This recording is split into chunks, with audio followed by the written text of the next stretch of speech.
your life falls apart when you hear the C word.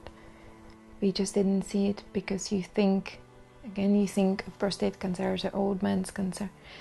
So at 45, an extremely, I can't emphasize that more, extremely fit 45, to be told that, it was shocking. As I recall, I was washing up at the kitchen sink. You know, your heart sinks and your stomach churns and all different things. You're thinking, well, you know, we don't want to deal with this. We don't really want this letter. You don't think that it will affect you. You know, it's the old cliche that these things happen always to other people, or you read about it in a paper, or you hear about it, a friend of a friend of a friend. It doesn't happen to you, does it? But it did to us. We're the friend of a friend of a friend. My mother had terminal colorectal cancer, and it's all still very close to home. And so the thought that it'd come even closer into our home, it's just quite overwhelming, really.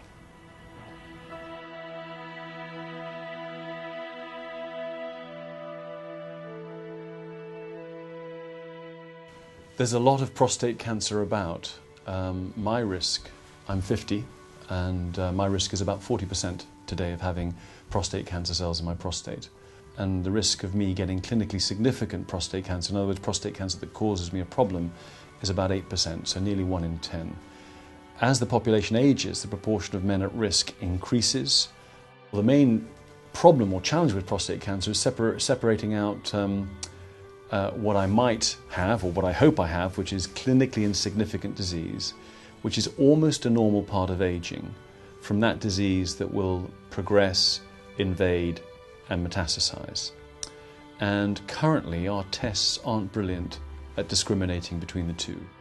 The grant initially that we got from Prostate Action was about developing imaging in men at risk of prostate cancer, and that was a very exploratory study.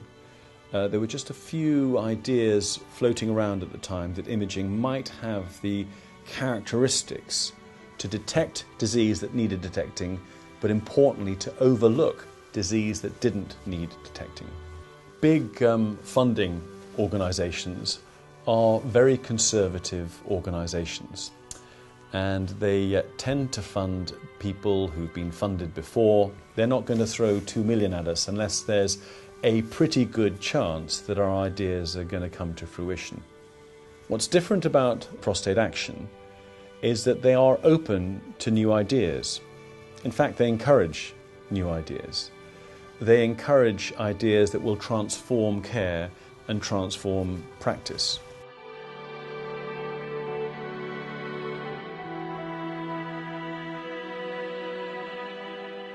"18 months ago, my husband Stephen was given the diagnosis that he had prostate cancer. Stephen had never actually had any symptoms that he was particularly aware of that would indicate cancer.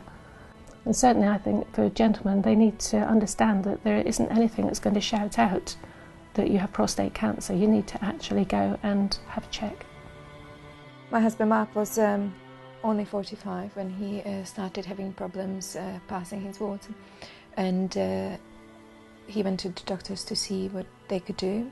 The PSA level at that point was very low. It was only 7, which was nothing too drastic. So it came as a big shock, and I'm sure that it was a shock to his GPs too, who didn't even consider investigating into that way, I suppose. The point we're at now is that we've got this treatment and this illness behind us. We're both very grateful that it was an early diagnosis and a swift treatment, that we get more out of the things that we plan to do than we used to. We don't take them as much for granted. Yes, I think when you're younger you tend to take it for granted that there'll be more tomorrows, and that if it doesn't work out now, you'll be able to do it again. But when you've had an experience like this, it makes you think, no, you've got to enjoy it whilst you've got it. Very thrilled that our daughter got engaged last month, and so we're now looking forward to a family wedding, which will... Yes, that'll be a very special day. It'll be lovely to get everybody together, because we're not a very big family, so it will be nice to have those of us who are still here, you know, all together, and really quite nice. Walking my daughter down the aisle. Mark used to write a diary every day, and I actually looked up the day when he was told that the cancer is in his bones, and the sentence he put there, or the input he put there was that he's okay, that he just worries that his little prince and his little princess won't have their daddy around for that much longer. And he said to me, Mickey, if I have to die way before Christmas or way after Christmas, because I just cannot do this to the children, that every Christmas they would think of me, and would put that together with their daddy dying. It was the time when you talk about your daughter getting married or their graduation at university, it's, you know, that times when they were the little things which would set him off. It wasn't himself, it was the stuff he will be missing out on. You know, the biggest steps, the milestones in their lives.